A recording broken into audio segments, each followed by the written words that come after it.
မင်္ဂလာပါလေယာဉ်မြေလုတ်ပိုင်ခွင့်နဲ့ပတ်သက်ပြီးတော့အနေငယ်ပြောပြသွားမှာဖြစ်ပါတယ်။နေရာတွေအားလုံးထဲမှာရှုပ်ထွေးဆုံး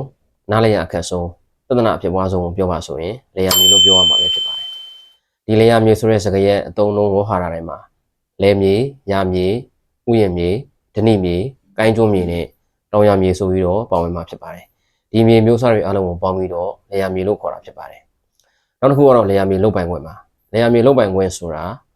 2012ခုနှစ်လေယာဉ်မြေဥပဒေပုံမှန်3ခါကြီးမှာဖော်ပြထားချက်အရ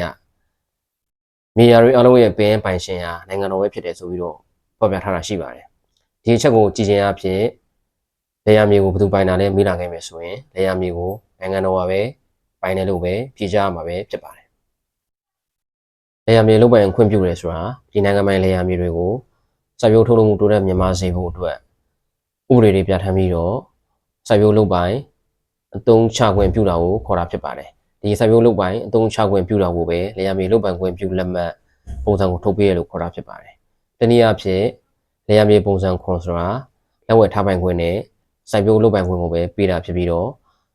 ownership လို့ခေါ်တဲ့ပိုင်ဆိုင်မှုတစ်စုံတစ်ရာပေးတာမဟုတ်ဘူးဆိုတာကိုနားလည်ထားရမှာပဲဖြစ်ပါတယ်။ဒါပေမဲ့ဒီလေယာဉ်မြေလုပ်ပိုင်ခွင့်ကိုတော့တားစဉ်မြေဆက်အဆက်ဆက်တိုင်အောင်လုပ်ပိုင်ခွင့်ပြုထားတယ်။အခြားတစ်ယောက်ကိုလည်းရောင်းချခွင့်ပေါင်နှံခွင့်ငှားရမ်းခွင့်လဲခွင့်တွေခွင့်ပြုထားတာဖြစ်ပါတယ်။ဒီနေရာမှာ